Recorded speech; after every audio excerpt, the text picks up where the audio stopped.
எப்பவுமே வந்து பார்த்தீங்க அப்படின்னா, பிக் பாஸ் நடக்கும் பொழுது, முடிஞ்ச வரைக்கும் சீரியல்கள்ல மேஜர் ட்விஸ்ட் அப்படிங்கிற விஷயம் நடக்காது. இதில சீரியல்ல எப்பயுமே மேஜர் ட்விஸ்ட்டுங்கிறதே கடைசில தான் நடக்கும். இல்ல ரேர் கேஸா நடக்குங்கிறது வேற விஷயம்னு வச்சுக்கோங்க. ஆனா சிறகடிக்க ஆசை தான் வந்து அப்படியே டபுள் டவுன் பண்ணி இப்ப என்ன பண்ணிருக்காங்க அப்படின்னா வந்து, full and full filler episodes மட்டும் வைப்போம். மெயினான ட்ராக்க வந்து அப்படியே விட்டுருவோம் அம்போ அப்படின்னு சொல்லிட்டு ஒரு முடிவு பண்ணிட்டாங்கங்கிறது இன்னைக்கு தெரியுது.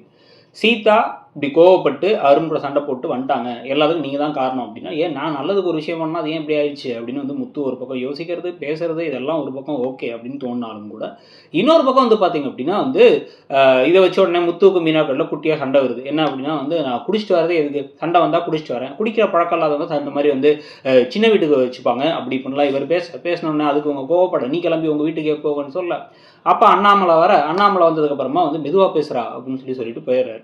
சும்மா பேசிக்கிட்டு இருந்தேன்ப்பா, அவளுக்கு காது ஒழுங்கா கேட்கலன்னு சொல்லி சமாளிச்சிட்டாரு முத்துவும். ஸோ இதை வச்சு கொஞ்ச நேரம் போனால் அடுத்தது என்னடா ட்ராக் வரப்போகுதுன்னு பார்த்தா சிவன் பார்வதி ட்ராக். சிவன் என்ன பண்ணுறாரு, பார்வதிக்கு வந்து இருமுனாங்க ஃபோன்லங்கிறதுக்காக சூப் செஞ்சு எடுத்து வந்திருக்காரு. அந்த சூப்பை குடிச்சு இவங்க ஆறுதலாக பேசிக்கிட்டு இருக்கும் பொழுதே கரெக்டாக அப்பன்னு பார்த்து அங்கே இவங்க விஜயா வந்துடுறாங்க. விஜயா வந்துட்டு அவங்க என்ன பண்ணுறாங்க அப்படின்னா வந்து, அவங்க செம்மையாக கோவமாயிட்டு நீங்கள் எடுக்க ஒன்றா இருக்கிறதா எனக்கு பிடிக்கல, முதல்ல நீங்கள் கிளம்புங்க, கிளாஸ் இருக்கவங்க மட்டும் வாங்கன்னு திட்டி அனுப்பிடுறாங்க. நாங்கள் ஒரு ஃப்ரெண்ட்ஸாக தான் இருக்கோம், எங்களுக்கு ஒரு பேச்சு துணைக்கு ஒரு ஆள் தேவைப்படுதுன்னு தான் நாங்கள் வந்து ஃப்ரெண்ட்ஸாக இருக்கோம் அப்படின்னு சொல்லிட்டு அவர் போயிடுறாரு.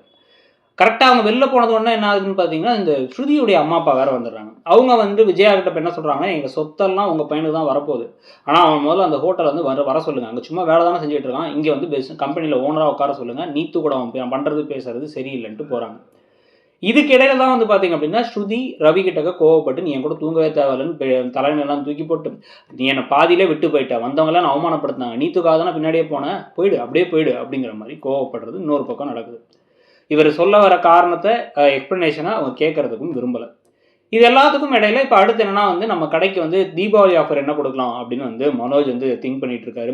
ஆன்லைனில் தான் எல்லாரும் ஆர்டர் பண்ணுறாங்க, முன்ன மாதிரிலாம் வரமாட்டாங்களேன்னு பேசிகிட்டு இருக்கும்போது ஆன்லைனில் டெலிவரியில் என் ஹோட்டலை வந்து சேர்த்துட்டு நானே டெலிவரிக்கு பசங்க வேறு வச்சுருக்கேன், கிட்ட அவங்களுக்கு டெலிவர் பண்ணுறதுக்கு அப்படின்னு வந்து இந்த பக்கம் ஸ்ருதி சொல்கிறாங்க. 10 மினிட்ஸ் டெலிவரிலாம் ஆகிட்டா சமைக்கிறவங்க கம்மியாகிடுவாங்க, இப்போ மிக்சியெல்லாம் யாரும் வாங்க மாட்டாங்களான்னு வந்து இப்போ மனோஜ் ஒரு பயத்தை வந்து முத்து கிரியேட் பண்ணுறாரு. இது எல்லாத்தையும் வச்சு பார்த்தா இவ்வளோ தான் இன்னைக்கு எபிசோட்லேயும் நடந்துச்சு.